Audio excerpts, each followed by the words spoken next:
Oh, yeah. I don't wanna be a safe bet, don't wanna be a plan B. Wanna be a top choice, not your top three. I'm so done, I'm so done.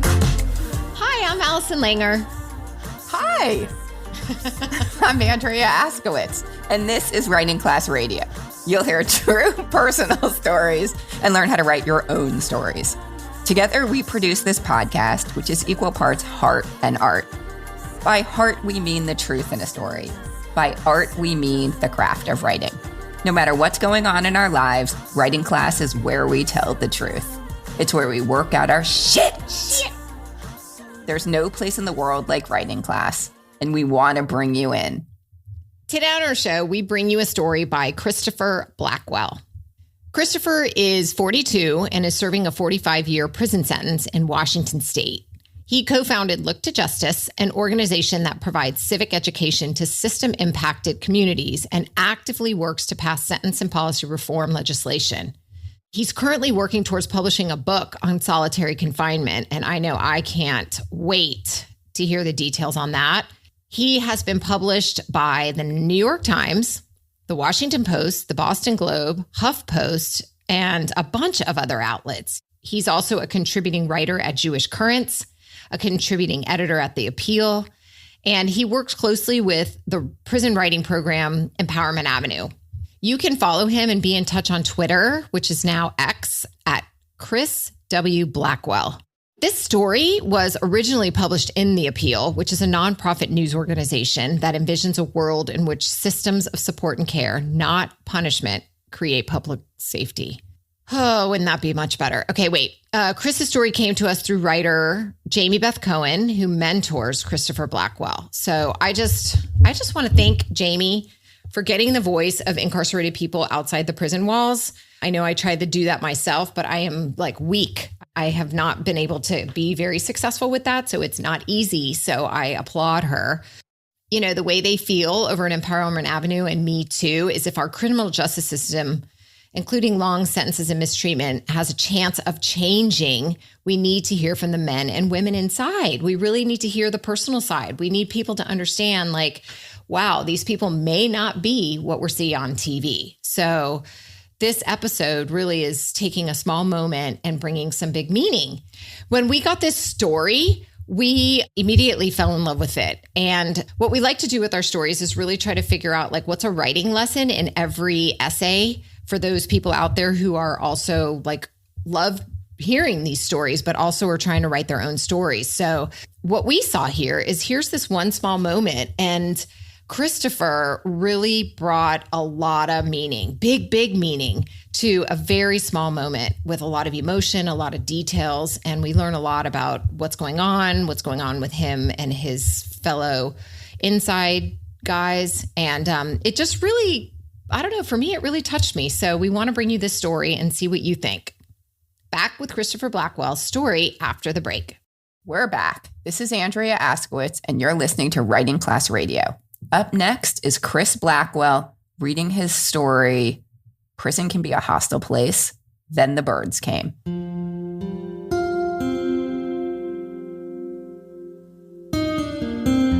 Last month, a tiny, colorful barn swallow and her partner began building a nest outside a window at the Washington Correction Center, the prison where I am incarcerated. The brightly colored birds worked diligently assembling their nests, one beak full of mud at a time. All the guys in my unit were immediately entranced by the glimpse of nature we so rarely get to experience. I was 22 when I was sentenced to 45 years for murder. In prison, guys act tough and move carefully within a highly segregated environment. But once the birds planted themselves outside our window, those barriers melted away. The day room was packed with guys from different gangs and races squeezing in together to observe the swallows at work. We watched their every move, pointing, laughing, and yelling like we were all close friends. In those moments, we could let our guards down, forget about prison politics, and just be ourselves. We notice moments like these because they are so unusual. After completing your nest, The mama bird laid 4 fingernail-sized eggs. The eggs hatched, and the baby birds quickly became the talk of the unit. Suddenly, every guy in prison was an ornithologist, claiming to know whether barn swallows were an endangered species, what kind of food they ate, how long the chicks would take to mature, and a string of other details that seemed to at least be somewhat believable. I have no idea if any of them knew what they were talking about, but it felt good to see everyone excited about something other than typical prison crap, like lifting weights and card games. Even the toughest guys became consumed by these little creatures. It was impossible not to be. They were adorable. The baby birds became a treasured part of my daily routine. Each morning at 5 a.m., I would make my first cup of freeze-dried coffee and check on the nest. I approached slowly, careful not to upset the mama bird. As you can imagine, she wasn't exactly thrilled about us looming over her brood. But during these calm, quiet mornings, she sometimes allowed me to get close. I would count each of the 4 babies, making sure they had all survived another night. I savored the silence, the time to think. After living in prison for 20 years, surrounded by layers of dense razor wire fencing designed to keep us in and everything else out, having this personal connection to nature felt special. For a few minutes, I could feel like a part of something much bigger than the closed world of this penitentiary. As the chicks grew, we fretted about whether they would all survive. One prisoner was convinced it would only be a matter of time until the birds pushed one of the babies out of the nest to make more room. I wondered if that was true. I swore that if that happened, I would raise the baby myself, giving it a home in my cell. How would it learn to fly? That was a problem for later. We didn't always agree on what was best for the birds. One time, one of the guys climbed up to the window ledge and tapped on the glass as if he were a child peering into a fish tank, hoping the babies would lift their head. This caused chaos. Several prisoners, me included, got worked up and accused him of disturbing the birds for his own selfish entertainment. He tried to insist he wasn't bothering them, but the mama bird's nervous chirps said otherwise. Finally, he left them alone, but he was too prideful to admit he was wrong. On the morning of July 4th, a prisoner on my unit named Dakota Collins made a crack, saying the birds were bound to find their independence that day. It's destined, Collins said. What had started as a joke became a prophecy. By midday, all 4 babies had left the nest. It's cool that these birds are finding their independence on Independence Day, Thomas Mollenkostin, another prisoner in my unit, told me. It just makes the day. We get a good meal today, and our friends are off to start their little lives.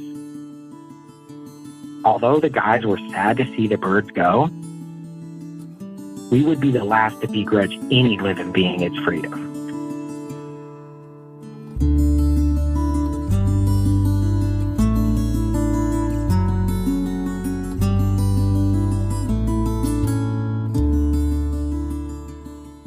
Oh my gosh. Well, I'm going to jump in because, every prison story just fires me up, because especially something like this where the public who doesn't know what I've seen, like the kindness and the love, gets a small little glimpse into who these guys have either always been or have morphed into, have grown into, matured into, or whatever.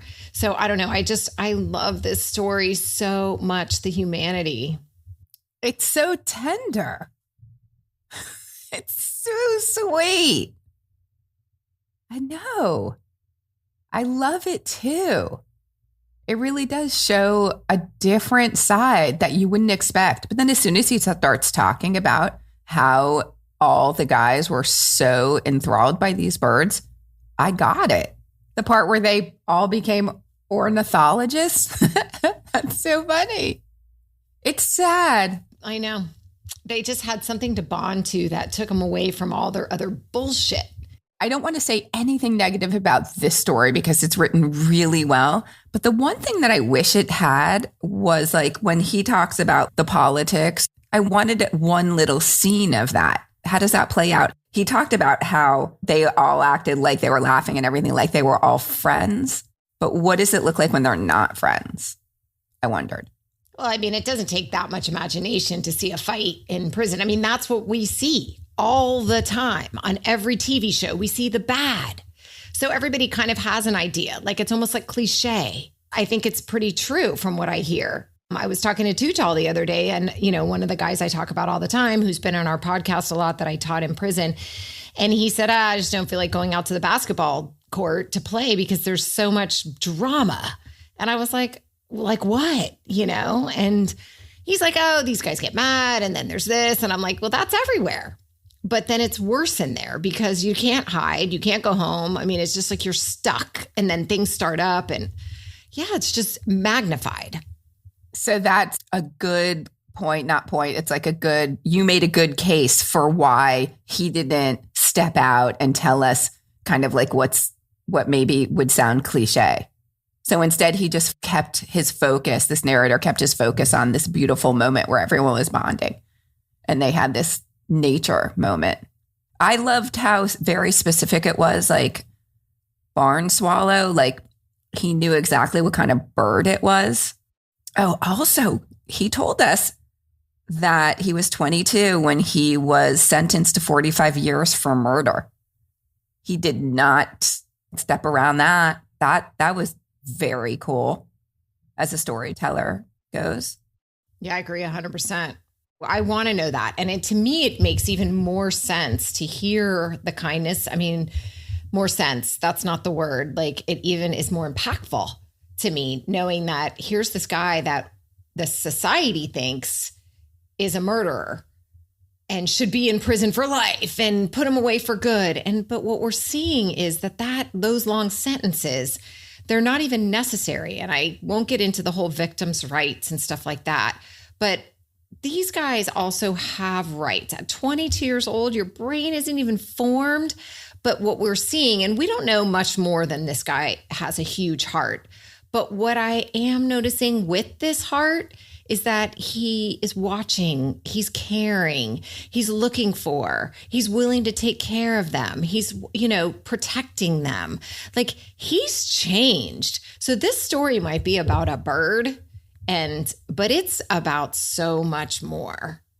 So what is it about? Do you know? Yeah, I do. Oh, what do you think? Tell me. What do you think?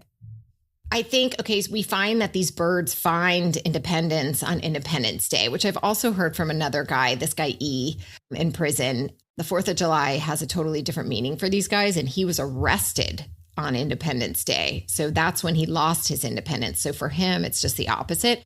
I love that he made that connection and how cool that this is July 4th, they took off. But he says, although the guys are also sad to see the birds go, we would be the last to begrudge any living being its freedom. So they want to hold on to them, but they also want to see them go. So I think he's learning to let go. That's how it is to me. So the situation is man in prison, all these men in prison find these birds that they watch and kind of fall in love with. And the story is they don't begrudge anyone their freedom. I think that, and also that in loving and caring for these birds, that they wanted to keep them, but they realized that in order to be free, they had to fly. So I think there's like sort of a common theme with maybe a metaphor for his own freedom. Like he also needs to fly. Maybe society wants him there, but in order for him to be free, he needs to fly. I don't know. Something like that. That's good. I like that. I mean, for sure, it could be longer and boosted, and there could be lots of things, and maybe we could see what happened to him and how he got there. Like, this could be a whole book, I mean, it could be a whole bigger, longer story. But I think because it's just a cool, defined little incident, like little situation that he found meaning in, this small little bit of like, it's okay to let somebody go even when you love them. I'm convinced it doesn't need any more. You sold me. I think it's perfect. Cool. Yeah, I know. First time. Well, first time for everything. My Independence Day. Yeah, today it is.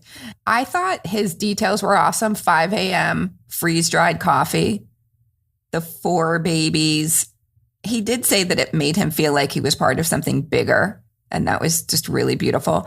The chaos that ensued when one of the guys tapped on the glass, and I was very impressed that the narrator even called himself out, like he got worked up. I didn't know that guys in prison had this other meeting about the 4th of July, but obviously they do. I mean, now that you mention it, duh. And then that line, our friends are off to start their little lives. Just like his language is so sweet. I loved it. Yeah. I want him to be off to start his little life too. He's very prolific. He writes a lot. He's been published a lot. He's really trying to do some cool things in the world. Is Chris Blackwell the guy who did an art show in New York? No, that's Corey Devon Arthur. Yeah. Okay. No, this guy's at Washington Correctional Center. We said this at the top, but he's working towards publishing a book on solitary confinement. And his writing has been published in the New York Times, the Washington Post, the Boston Globe, Huff Post. I mean, this guy gets out there. He's a contributing writer at Jewish Currents and contributing editor at The Appeal. I feel like he also works with Ella's mom, Debbie Zelinsky. Yep. I think she's working with him. But the person who submitted this on his behalf is Jamie Beth Cohen, and she mentors him. So she's the one who did the recording for us. She's the one who got the story, helped with some of the edits. I mean, we really didn't have any edits. I think I asked one question, just wanted him to fill in a blank that I wasn't sure of. But I mean, this came in super clean, and he's just, he got into it. And it's so cool to have such a short piece bring such, like, I don't know, emotion. I thought it was very cool. Agree. Awesome. Okay. Thank you, Chris Blackwell, for sharing your story. And thank you for listening. Wait, I want to thank Jamie Beth Cohen also. So thank you for working as a liaison for him and for other incarcerated writers, because I can tell you how much time I know it takes. And you are very much appreciated by us, and I'm sure Chris and many, many other people. So thank you, thank you, thank you.